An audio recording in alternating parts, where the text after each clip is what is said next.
అందరికీ నమస్కారం. శ్రీనివాస్ చెప్పే కథలకు మీ అందరికీ స్వాగతం. ఇప్పుడు మనం వినబోయే కథ దేవుడి లాటోడు. రచన మంథా వెంకటరమణారావు గారు. మరి కథలోకి వెళ్దామా? ఆ తోటలోని చెట్ల ఆకుల మీద ఉదయపు టెండ బంగారు పొడిలా పరుచుకుంది. చెట్ల నీడ నేల మీద సిరాలాగా పాకుతుంది. గాలి వీచి కొమ్మలు కదలాడినప్పుడు ఆకుల మీద నీడ, నేల మీద ఎండ పడి బంగారం సిరాగాను, సిరా బంగారంగాను మారుతున్నాయి. అన్ని లక్షల ఆకులు గాలికి ఊగిసలాడుతూ స్త్రీ పురుష కంఠాలు ప్రేమతో గుసగుసలాడుకుంటున్నట్టు సడి చేస్తున్నాయి. ఆ తోట ఊరవతల పాడుబడ్డ శివుడి కోవెల దాటాక బోడికొండ పాదాల దగ్గరుంది. అది మామిడి తోటే అయినా తోట చుట్టూ కంచెలాగా జామ, నేరేడు, ఉసిరి, చింత చెట్లు దట్టంగా పెరిగి కాలానుగుణంగా కాపు పెడుతున్నాయి. పాడుబడ్డ కోవెలలానే తోట కూడా సంరక్షణ లేక చిట్టడివిలా మారింది. ఇక పుట్టలోంచి పాములు బుస కొడుతూ రాకపోకలు సాగించగా చెట్ల మీద రామచిలకలు, పిగిలి పిట్టలు ఎంతో తొందరపడుతున్నట్టు ఎగిరి ఎటో పోతూ అంతలోనే తిరిగి వచ్చి వాలుతున్నాయి. ఎర్రచీమలు బారులుగా మామిడి చెట్ల మీదకి దండయాత్ర సాగించగాని చలిచీమలు చచ్చిపడిన పక్షుల మృతదేహాలను తొలుస్తున్నాయి. పండి రాలిన పళ్ళు చివికి ఉన్నాయి. ఆ పళ్లను ఏరి ఒడిలో వేసుకుంటోంది 16 ఏళ్ల కన్య. లేడి కళ్ళ వంటి అమాయకమైన కళ్ళు, సంపెంగ పువ్వు లాంటి నాసిక, దొండపండు వంటి పెదవులు, చిక్కితే పాలుగారే చెక్కిళ్ళు, త్రాచుపాము వంటి పెద్ద జడ. ఈ ఉపమానాలన్నీ నల్లగా ఉన్నా ఆమెకు సరిపోయిన ఆమెనెవరు ఆ ఉన్నత స్థానం మీద కూర్చోబెట్టలేదు. గ్రామంలో అందరికీ ఆమె మాల సింగడి కూతురు చంద్రి. చెట్టుకున్న పండు చిలక కొరికితే రాలిపోయేది, అంటరాని పండు. అయినా అందుకునేందుకు చిలకలకు అభ్యంతరం లేదు. చిలకలను చేరనివ్వకుండా చుట్టూ ధైర్యం అనే ముళ్ళ దడి కట్టుకుంది. ఆత్మగౌరవం, పౌరుషం అనే కాపలాదారుణ్ణి పెట్టుకుంది. ఆమె కట్టుకున్న పాత నూలు చీర ఎన్నో చోట్ల చిరుగులు పడ్డా కుట్లు వేసి కట్టుకుంది. ఆ పాత చిరుగులు పడ్డ వలువ కూడా ఆమె సోయగాన్ని మాటు పెట్టలేకపోతోంది. రవిక లేకపోవటం వల్ల గాలి రివ్వున వీచినప్పుడల్లా బయట కొద్దిగా తొలగినప్పుడు ఆమె అందాలు ప్రచండంగా వెలిగే సూర్యుడి దృష్టిలో పడ్డప్పుడు గౌరవ పురస్కరంగా సూర్యుడు మబ్బులను అడ్డం పెట్టుకుంటున్నాడు. లేడి పిల్లల చెంగున గెంతులు వేస్తూ ఆమె నేల పడిన ఈ పళ్ళు ఏరుతూ ఒకసారి కొరికి వాటి రుచిని నిర్ణయిస్తూ అరుచికరమైనవైతే కళ్ళు బిగించి మొహం చిట్లించి వాటిని దూరంగా విసిరేస్తూ రుచి బాగుంటే చీర కొంగును జోలిలా చేసి దానిలో వేస్తూ తన పనిలో తాను మునిగి ఉంది. ఎండు చిరుకులు దొరికితే వాటిని ఏరి ఒకచోట పోగుగా పెడుతోంది. ఈ ఒడ్డుగెడితే అమ్మ కూడొండుతుంది. ఇంతకీ అయ్య నూకలు అడ్డుకొస్తాడో లేదో. ఈ ఏడు వర్షాలు సాలక ఒరిసేలలో పనులు లేక హరిజనవాడంతా సగం ఆకలితో మాడుతూ సావలేక బతుకుతున్నారు. కూడియాలనేకపోతే ఈ పళ్ళు దీని పొట్ట నింపుకోవాల. పెద్దదొర కారయ్య పనుల్లేమి పొమ్మన్నాడు. యాడికి పోవాలా? యాడికి పోయినా ఎవరికి పట్టినది తమ గోడు.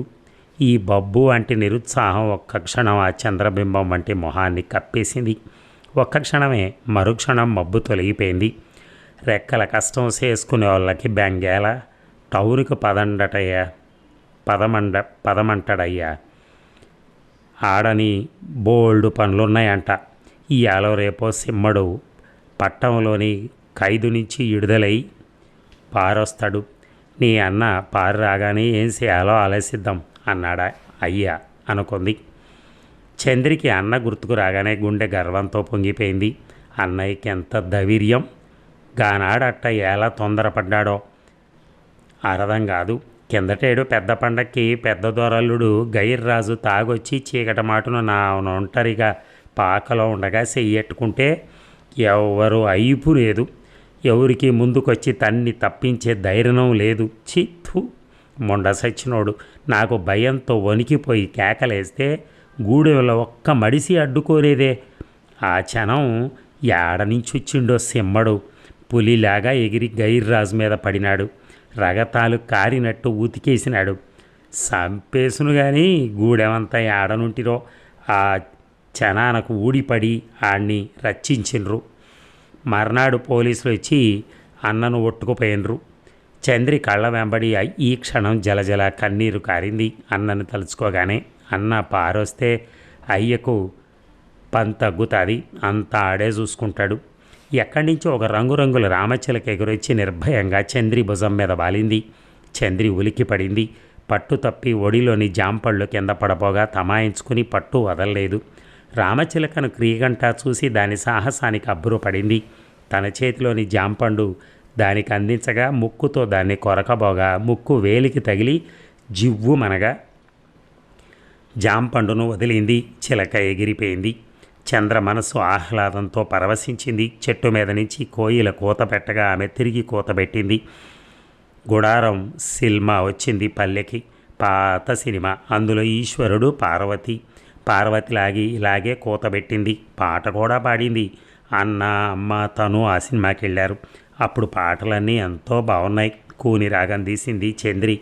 కోయిల మరి కోయలేదు. అన్న రాగానే తన పెళ్లి గురించి నిశ్చయం చేస్తానందమ్మ. ఒకటే బెంగ అమ్మకి. సెల్లి మాట ఏం చేశావురా తవిటయ్య, నీ కంటికి ఆన్నేదా? ఇంతకన్నా మంచోడు ఆడ జతపడతాడు అని రోజు అడగడమే అయ్యని. సూదమ సిమ్మడ్రాని అంటాడయ్య. తవిటయ్య గురించి ఆలోచించింది చంద్రి. ఆడమ్మకు తమ్ముడొరస. పక్కూర్లా కూలినాలి చేసుకుంటున్నాడు. బలంగా పొడుగ్గుంటాడు. ఈలు దొరికినప్పుడల్లా గూడెనకొచ్చి కబుర్లాడుతూ కూకుంటాడు. తనకేసి అదో మాదిరిగా చూసి నవ్వుతాడు. తనకి సిగ్గేసి అమ్మ సాటున నక్కుతుంది. ఓ పాలు అడిగిండు. సేంద్రి, నానంటే ఇష్టమా కాదా అని. ఎవరు? నేరా తడక పాకల. తానేం చెప్పుద్ది? తనకేటి తెలుసు? ఇష్టం లేదంటే కోపం చేస్తాడని భయమేసి తలూపేసి లగెత్తుకుని లచ్చమ్మ కడిగి పోనాది. లచ్చమ్మ ఎదురింటి అంకయ్య భార్య. తవిటయ్య మంచోడే, మరి కాడా? ఏమో దేవుడికిరుక. ఇప్పుడు అందరూ మంచిగానే ఉంటారు. పెళ్ళైపోయినాక మారిపోతారు మొగోళ్ళు. గానైతే గైర్రాజును సంపుతా అంటూ కత్తి తీసి లగెత్తినాడే చలపతి. తేలగానే అయ్య అడ్డుపడి పట్టుకొని ఆడి పాపం ఆడినే తింటదిలేరా సిమ్మణ్ణి. ఖైదు కట్టుకుపోనారు. నీకు అదే అవుద్ది. నీ అయ్యా అమ్మ దుఃఖపడతారు ఖైదుకెళ్తే. ఎల్లకుండ్రో రే అంటూ కథలనీయనే. తమిటయ్య శానా మంచోడే అందమ్మ. మంచోడే కావోసు. ఎప్పుడొచ్చినా తినడానికి పకోడీలో కరకజ్జమో పెరుగ్గడలో తాటి తెగలో తెస్తూనే ఉంటాడు. సెరుగ్గడలు కూడా. టౌన్కి వెళ్ళొచ్చినప్పుడల్లా బొట్టు కాటిక పగడరు ముచ్చుల రిబ్బన్లు ఈ సేంద్రికి అని తెచ్చిస్తాడు. పెళ్ళైనాక ఎట్టాగో తప్పదు. ఇప్పుడు ఎలరా నీ కరుసు అంటదమ్మ. ఇదో కరుసేటే అక్కమ్మ. నాన్ తాగను, సుట్ట కాల్చను. ఆ డబ్బులేటి ఇంటికి కావలసిన వస్తువులు తెస్తే నష్టమేటి అంటాడాడు. ఒడి నిండా జాంపళ్ళు నిండాయి. సూర్యుడు ఇక ఇంటికెళ్ళు, నా ఎండకి నీ ఒళ్ళు కందిపోతుంది, నీ మొహం వాడిపోతుందని హెచ్చరిస్తున్నట్టు బారెడు మీదకొచ్చి వేడిని ఎక్కువ చేశాడు సూర్యుడు. ఆ వేడికి పక్షులు కిలకిల తగ్గించాయి. గాలి స్తంభించింది. కొండ తోట నిశ్శబ్దం అనే ముసుగును కప్పుకున్నాయి. ఒడిలోని పళ్ళను ఒకసారి చూసుకుంది చంద్రి. ఆమె కళ్ళు చీకటి రాత్రి నాటి నక్షత్రాల్లా మిలమిలా మెరిశాయి. ఓలమ్మో, శానా పళ్ళు దొరికినాయాలా? కార ఎదొర తోటకెళ్ళకే అని అమ్మ చెప్పిన అనకుండా వచ్చినందుకు నష్టమే. పెద్ద దొర వల్లకుండే మడిసిగాడు. ఆడి తోటల పండిన పళ్ళు ఎవడు తీసినా దొరికితే శండాలొలుస్తాడు, కంజీలతో కొట్టిస్తాడు. ఇంకా గైర్రాజుకి నీ మీద శానా గుర్రుగుంది. ప్రమాదం సుమా అందమ్మ. ఆ తోటకెప్పుడు ఎల్లడే. కాపలా ఓడు నేడు ఇవాళ దెయ్యం తోట. నాకు దెయ్యం అంటే భయమే. కింద పడిన సిదుగులు పళ్ళు ఏరితే నష్టమేటి అంటూ మొరాయించింది చంద్రి. నెల దినాలై వీలున్నప్పుడల్లా తోటకొచ్చి చిదుగులు పళ్ళు ఏరి పట్టుకుపోతానే ఉంది. నిన్న రేత్రి పెద్ద గాలేసి వర్షం కురిసింది కదా, అందుకే ఇవాళ ఇన్ని పళ్ళు సిదుగులు దొరికినాయి. రోజు గాలేసి వర్షం పడాల అనుకుంది మనసులో. కోయిలేల కుయ్యటం లేదో దానికి కోపం వచ్చింది కావాలా తన మీద. అది కూస్తే తాను కూసినందుకు కనిపించకుండా వస్తుంది మా కాంది. తలంచుకొని ఒడిలోని పళ్లను లెక్క చూసుకుంటూ సంతోషంతో పొంగిపోతున్న చంద్రి తన మీద పడ్డ నీడను మేఘమేసిందనుకుంది. మళ్ళా వర్షం పడతాది కావాలని ఆశ్చర్యపోయింది. ఇప్పుడే ఎండ అప్పుడే వర్షం అని విస్తుపోయి తలెత్తింది. నీడను పరికించి చూసి ఇది మేఘం నీడగా అదే, ఇది ఏటిది దెయ్యం నీడ నాకుందే, ఓలమ్మ తల్లో దెయ్యమే కావాలా అనుకుని భయ్యంతో కొయ్యబారిపోయి వెనక్కి కూడా తిరిగి చూడక సాహసించలేక నీడకేసి గుడ్లప్పగిస్తూ చూస్తూ ఉండిపోయింది. దెయ్యం అనుకున్న ఆకారానికి ప్రాణం వచ్చి, నీడ అనుకున్న దానికి రూపం వచ్చి, వెనక నుంచి బరువుగా బలంగా బిగువుగా 2 హస్తాలు ఆమె సున్నితమైన భుజాల మీద వేసి బిగించి పట్టుకోగానే కేక వేసి గిరుక్కును తిరిగి చూసి భయంతో కొయ్యబారిపోయింది. ఆమె కళ్ళల్లో ఇంతవరకు మెరిసిన నక్షత్రాల మెలమెల మాయమవగా యమబటుండి చూసిన మానవుడి ప్రాణాంతకమైన భీతి చిమ్మ చీకటిలా చోటు చేసుకుంది. ఆమె కనిపిస్తున్నవి తనకేసి క్రూరంగా కాటేయబోయే మహాసర్పం కళ్ళలా చూసే 2 అగ్నిగోళాల వంటి నేత్రాలు. ఆ కళ్ళలో క్రూరత్వమే కాదు, ద్రౌపదిని కాంక్షించిన కీచకుడి కామం, సీత పట్టుకున్న రావణుడి లాలస, సీత సిగపట్టుకున్న రావణుడి లాలస, మునికన్యను పెనవేసుకోబోయిన రాక్షసుడి కైపు మంటల్లా తన వైపు దూసుకొస్తున్నాయి. ఆమె గిరుక్కున తిరగగానే ఆ కబంధ హస్తాలు మరింత బిగుసుకున్నాయి. ఎదురుగా ఉన్న నల్లగా మహిషాసురుల్లా ఉన్న బలిష్టమైన మానవాకారం ఒక చెయ్యి భుజమేంచి తీసి సన్నంగా కూజ మెడల ఆమె నడుమును బిగించి ఒట్టి వికటాట్టహాసం చేసింది పట్టుకుని.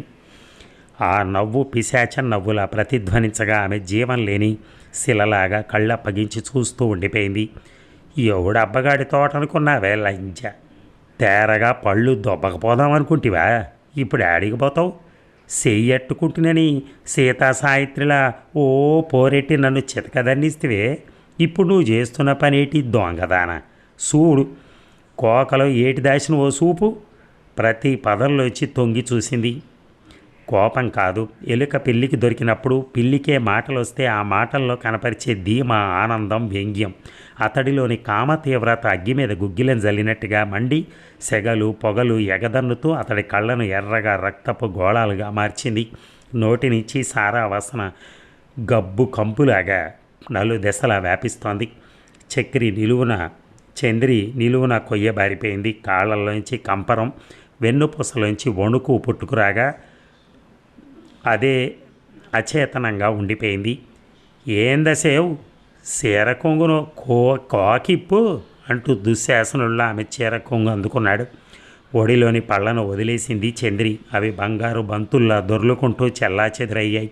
అతడు లాగిన లాగుకి చీర విడిపోకుండా చీరను పట్టుకుంది. ఎంతో ప్రయాస మీద వణుకుతూ వెలువడ్డాయి ఆమె గొంతులోంచి మాటలు. నేలన పడ్డ పళ్ళు ఏరుకున్న దొర, నన్నొగ్గండి, మీ కాలు ముక్కుతా. కళ్ళ వెంబడి జలజల ముత్యాలు రాలుతూ కన్నీరు.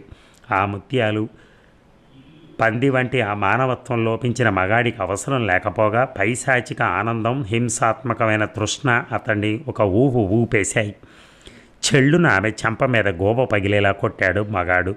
ఆ దెబ్బకి ఆమె ముఖం జుమాలు మాని శోష వచ్చి పడిపోయే పరిస్థితిలో చీర మీద ఆమె పట్టు పూర్తిగా సడలిపోగా ఆమె చీర ఊడదీసి పక్కకు విసిరేశాడు.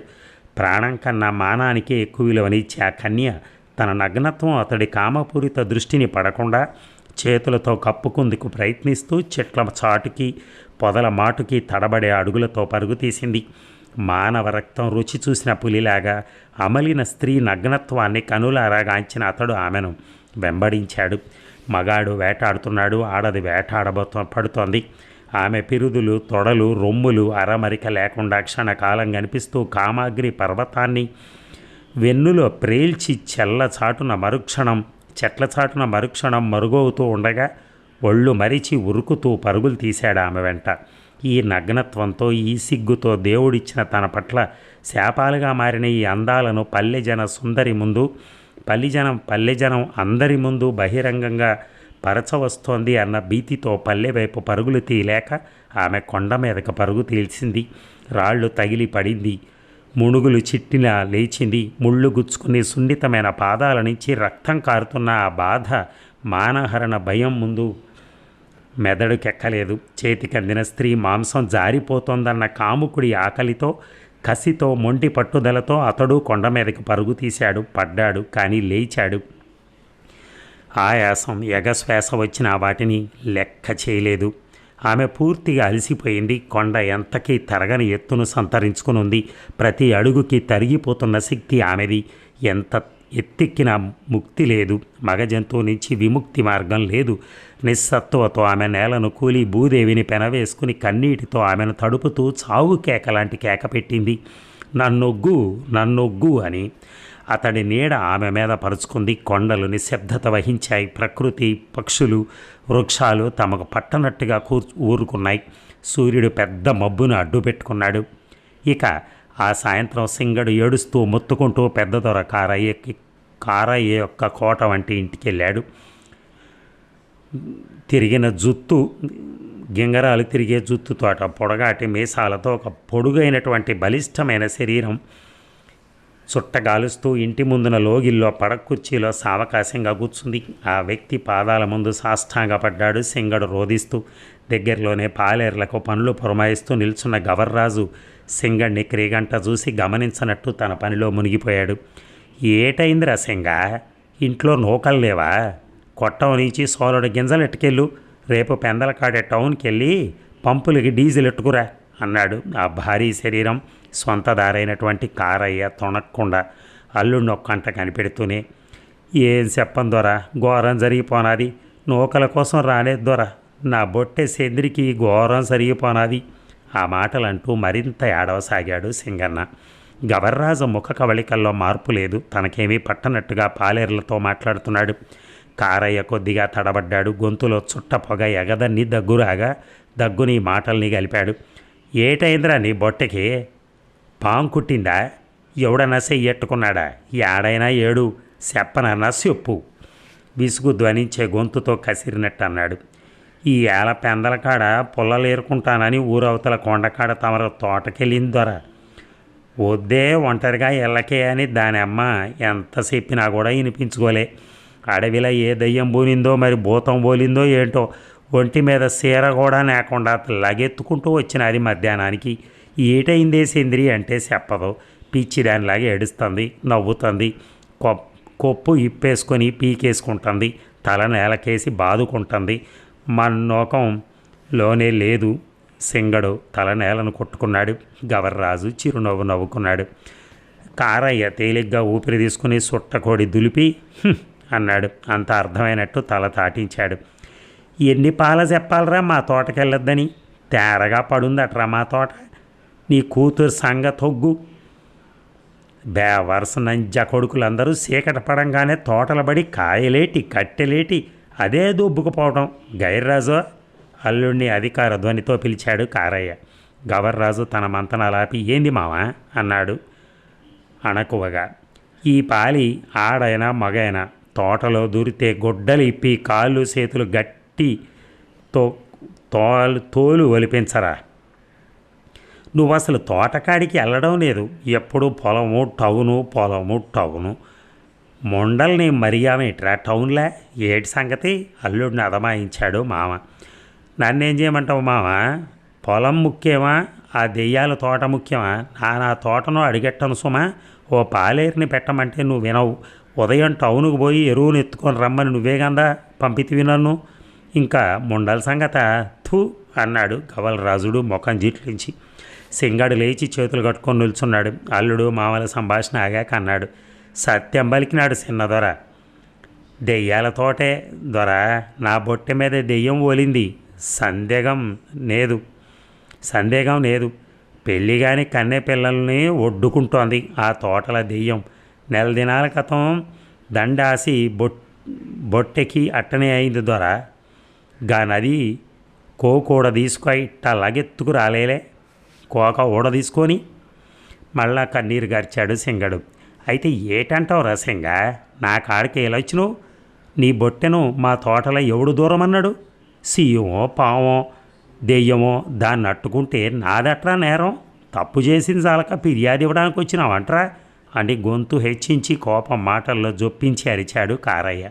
ఇంకా సింగడి సిగ తన చేత చిక్కినట్టు. ఆ మాట వినగానే సింగడే లెంపలేసుకున్నాడు, నాలిక ఖర్చుకున్నాడు. మరోసారి పెద్ద దొర పాదాల ముందు సాష్టాంగపడి తల నేలను కొట్టుకున్నాడు. ఎంత మాట దొర, అట్టగా నువ్వు నానంటే నా నాలిక మీద పుండు పుట్టదా? తమరు ధర్మపిబులు, తమరు చల్లగా చూస్తేనే మేము చల్లగా ఉండేది.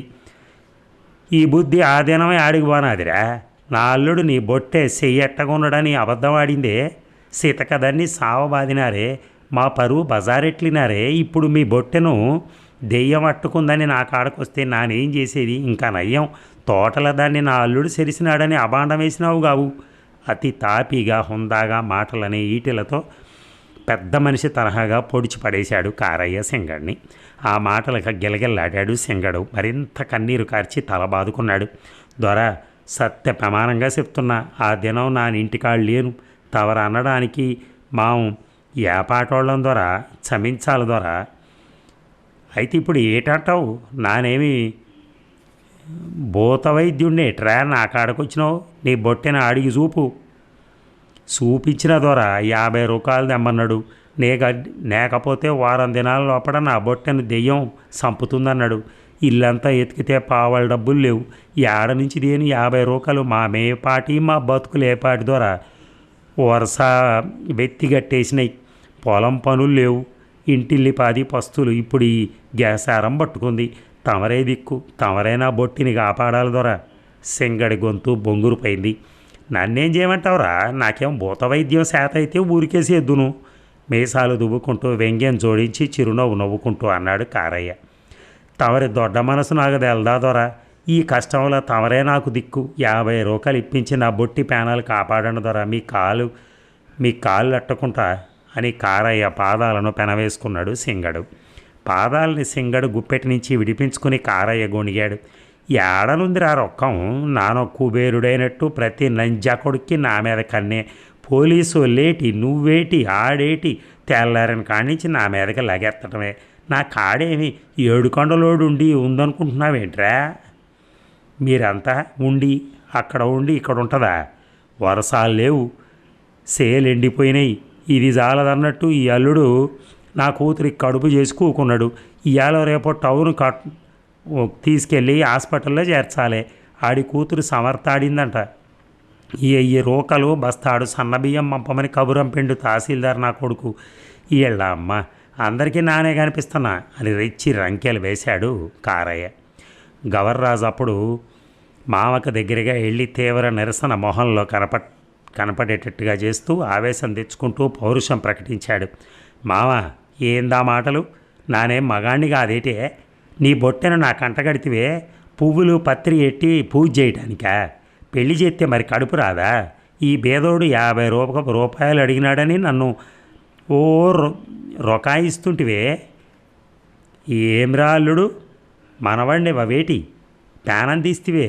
ఆసుపత్రి సంగతి నా చూసుకుంటా. నువ్వెంత బేదోడువైతే ఒరే సింగ ఇందా నానిస్తున్నా తీసుకో, నీ కూతురికి వైద్యం చేయించు అంటూ టౌన్కి రాత్రి వెళ్ళి జల్సా చేయటానికి ఉంచుకున్న డబ్బులోంచి జేబులోంచి 50 లెక్కబెట్టి తీసి సింగడికి ఇచ్చాడు గవర్రాజు. ములుగుతున్న వాడికి నావ దొరికినట్టయి అబగా డబ్బు అందుకున్నాడు సింగడు. కృతజ్ఞత అతడి మొహంలో తాండవమాడగా గవర్రాజు పాదాలకు ముక్కి అన్నాడు సింగడు. దేవుళ్ళంటోడివి, నీ భార్య పిల్లలు సల్లంగా ఉండాలి దొర. ఆ మాటలని పెద్ద దొర పాదాలకు మరోసారి సాష్టాంగపడి నమస్కరించి గూడెంకేసి పరుగు తీశాడు. అదండి మరి ఈ కథలు.